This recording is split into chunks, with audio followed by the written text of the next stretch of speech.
Muy buen día a todos los compañeros y compañeras de la materia de estabilidad de taludes de la especialización en geotecnia de la Universidad de Nariño. El día de hoy vamos a presentar respecto a la instrumentación y monitoreo de taludes, los inclinómetros, sus tipos e instalación. El grupo está conformado por la ingeniera Sara Guerrero, Andrea Gómez y Orlando Coral. Primero que todo, recordar que cuando se presentan signos de inestabilidad o cuando se precisa controlar el comportamiento de un talud frente a la estabilidad, se debe recurrir a la instrumentación o auscultación del talud y su entorno, a fin de obtener información sobre el comportamiento del mismo y las características del movimiento. Siempre será necesario previamente conocer las características y propiedades de los materiales que forman el talud. La instrumentación geotécnica es una parte fundamental de cada proyecto de construcción, ya que proporciona información vital sobre el comportamiento in situ del terreno. Los métodos de muestreo dependen en gran medida del sustrato y las condiciones del agua subterránea. Los instrumentos utilizados también se ven afectados por los métodos de diseño y la compatibilidad de un proyecto. Entonces, los inclinómetros son unos instrumentos que nos ayudan con esta auscultación. ¿Qué son? Un inclinómetro es un sensor utilizado para medir la magnitud del ángulo de inclinación o deformación de cualquier estructura. Por esto, los dispositivos están desarrollados para monitorear y medir la deformación del subsuelo. Se han venido utilizando ampliamente desde la década del 50 para evaluar el rendimiento de taludes naturales, terraplenes y muros de contención, proporcionando datos importantes sobre los movimientos del suelo in situ que podrían ser un indicador de posibles fallas. Inicialmente se utilizaron inclinómetros para monitorear las deformaciones de los deslizamientos de tierra y evaluar la inestabilidad de las pendientes. Sin embargo, hoy en día se utiliza para complejas actividades. Entonces, aquí podemos ver un inclinómetro, que lo veremos más adelante. Es un equipo que va enterrado para lograr su propósito. Las curvas que este nos arrojará siempre relatarán tiempo versus desplazamiento, ya sea horizontal o vertical. ¿Qué servicio nos prestan? Más específicamente, la instalación de inclinómetros dependientes sirve para, primero, determinar si hay patrones de deformación aislados o extensos dentro de una misma pendiente, para derivar si las deformaciones se aceleran, se desaceleran o se desarrollan a un ritmo constante, para verificar que las deformaciones estén dentro de los límites establecidos para el proyecto durante el diseño y para verificar la estabilidad de una pendiente o dar advertencias sobre su falla potencial. Según el campo de aplicación, se puede instalar de manera vertical u horizontal y son de diferentes tipos, cada uno de los cuales requiere una combinación de equipos y sensores para medir y recopilar datos. Según esto, tiene distintos usos. El primero es el monitoreo del desempeño de estructuras de retención o contención. El rendimiento de las estructuras de contención, como los muros tabla estaca, los de pilotes soldados o los sistemas de tierra estabilizada, se ven afectados negativamente por las presiones laterales o los movimientos del suelo. Las deformaciones en estas estructuras pueden ocurrir durante y después de la construcción. Por eso el sistema de inclinómetro está diseñado para medir la magnitud de esa inclinación y la deformación diferencial detrás o dentro de una pared. El monitoreo en deslizamientos de tierra determina la profundidad y el grosor de las zonas de deslizamiento, la magnitud, la velocidad y la dirección del movimiento de los deslizamientos. Aquí la carcasa del inclinómetro se instala dentro de los pozos en múltiples ubicaciones dependiendo del tamaño del deslizamiento de tierra. Para el monitoreo de la estabilidad de taludes, cuando las pendientes en los terraplenes de cortes o rellenos se pueden monitorear para verificar su estabilidad durante y después de la construcción. En estos casos, las carcasas del inclinómetro se instalan dentro de pozos de manera similar al monitoreo de deslizamientos. Para monitorear excavaciones, el impacto de las excavaciones se monitorea para estudiar su efecto en estructuras cercanas, en servicios públicos y otras instalaciones críticas. En tales casos, las cubiertas del inclinómetro se colocan dentro de los pozos verticales ubicados entre el límite de la excavación y las instalaciones cercanas. Para el monitoreo durante la perforación de túneles, los inclinómetros se usan para verificar los movimientos del suelo, para aliviar tensiones y el posible desplazamiento de bloques de roca durante la construcción de estos. Y para el monitoreo del desempeño de pilotes y pilares perforados, Los inclinómetros se pueden utilizar para medir deformación de cimientos profundos sometidos a grandes cargas laterales.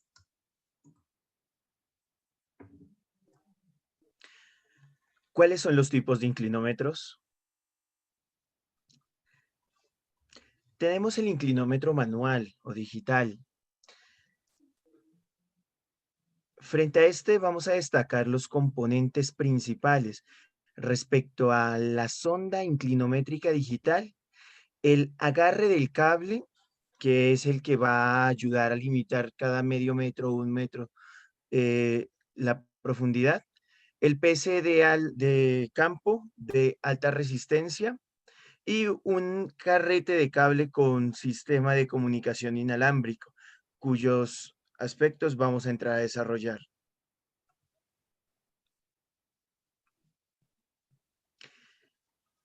El sistema de clinómetro manual digital es el más utilizado. Para la sonda del inclinómetro, los dos sensores MEMS están montados a 90 grados entre sí, biaxial, o sea, en ejes de 90 grados entre ellos. Eso de MEMS son sistemas microelectromecánicos que lo que hace es proporcionar una alta precisión y durabilidad. En la esquina superior izquierda podemos observar cómo son los ejes que estos forman. En la dirección de referencia principal debe también estar orientado la dirección de movimiento anticipada de la pendiente abajo.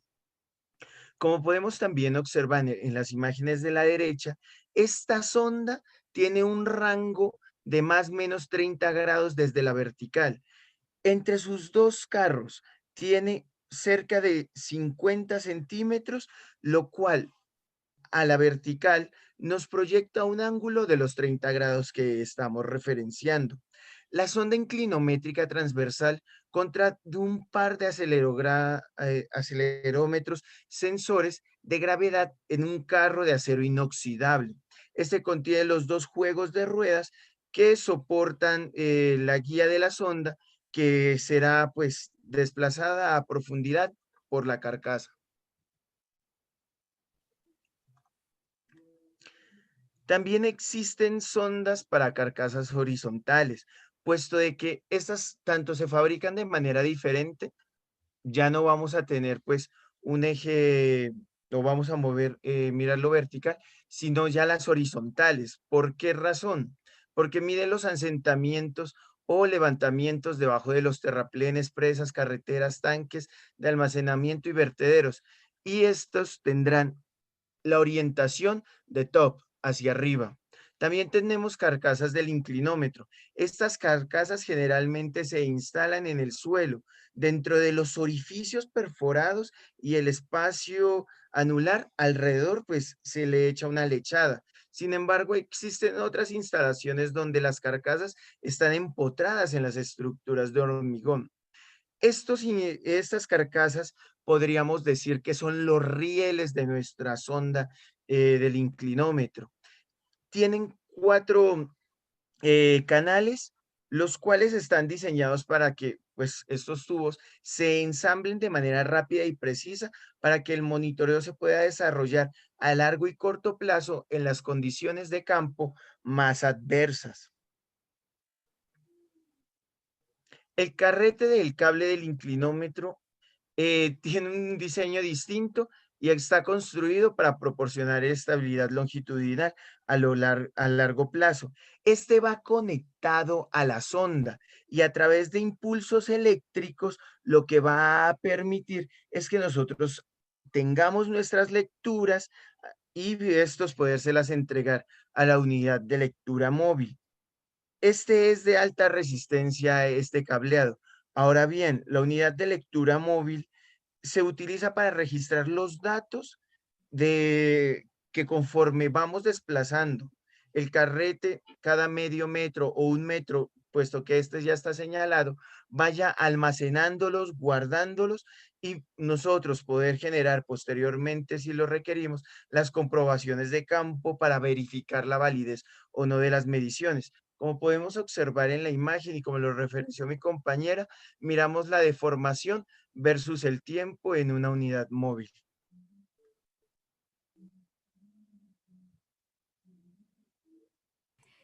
Bueno, y por último, hablemos de los inclinómetros in situ. Estos, pues hay que considerar que la perforación y el equipo como tal se mantiene en el sitio durante el proceso de medición de datos. Esto se conforma por el conjunto de rueda inferior, como se mira en la imagen, el sensor del inclinómetro, la tubería espaciadora, el tubo de colocación, el kit de suspensión, como se observa en la imagen, la cubierta protectora, la caja de conexiones y el registrador de datos ESDL30. Bueno, y estos pueden ser de dos tipos, los uniaxiales y los biaxiales. La diferencia entre estos dos es que los biaxiales tienen dos sensores MEMS conectados a 90 grados, a diferencia de los uniaxiales que solo cuentan con uno.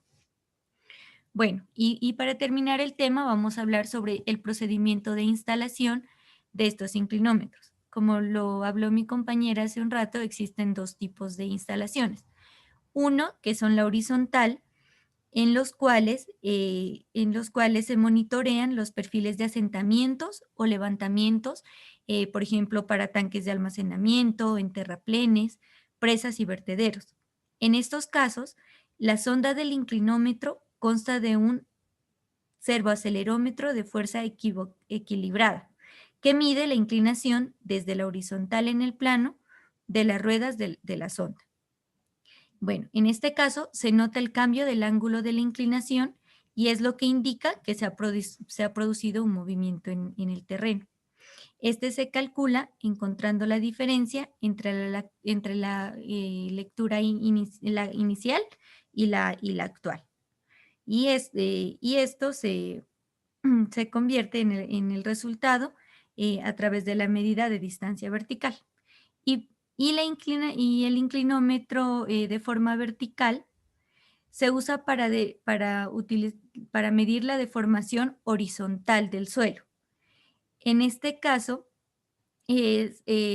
son pues los movimientos horizontales relativos que afectan la forma de una carcasa guía incrustada en el suelo o en la estructura. Bueno, para ello hay que considerar que la norma INVIAS referente a este tipo de instalación es la 171, en la cual referencia el procedimiento pues muy detallado, del cual voy a hablar pues un poco. En este caso pues primero se hace el pozo, digamos la perforación, el cual debe ser lo suficientemente grande para acomodar la carcasa del dispositivo y una tubería desde la cual se instalará la lechada. Estas lechadas, pues como también se nombra mejor en la norma, son de diferentes tipos, ya según el tipo de medición que se quiera hacer. Los segmentos de revestimiento se colocan en el pozo hasta la profundidad deseada. La carcasa debe instalarse a una profundidad entre los 3 y los 6 metros, desde el punto en el que se espera que ya no existan los desplazamientos. Luego se instalan las dos ranuras con cuidado para no aplicar pues demasiado torque en la carcasa. Bueno, las ranuras guías deben mantenerse limpias con una manguera de agua o cepillado durante este procedimiento para que no surjan problemas de seguimiento. La lechada, pues generalmente es una mezcla de agua con cemento Portland y bentonita. Esta se bombea a través de la tubería hasta el pozo. El propósito de esta lechada es unir el inclinómetro con el suelo, con el suelo pues, de la zona para poder realizar mejor las mediciones. Bueno, una vez ya se haga toda esta instalación, la parte interna de la carcasa debe mantenerse limpia para que la sonda viaje por las ranuras sin obstrucciones. Y luego la sonda del inclinómetro se pasa a través de toda la longitud del pozo, de abajo hacia arriba, tomando las lecturas a intervalos fijos, o sea, un tiempo fijo.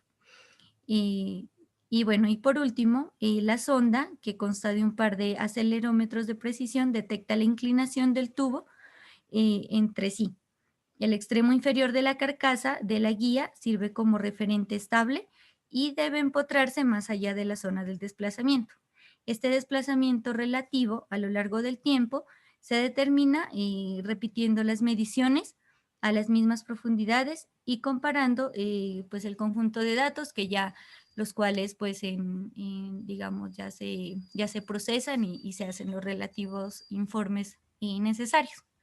Bueno, esta es como nuestro aporte de este tema, pues muy interesante para la vida profesional, agradeciéndole pues por último al profesor Lucio por todos los conocimientos adquiridos en este proceso y a todos los compañeros también. Muchas gracias.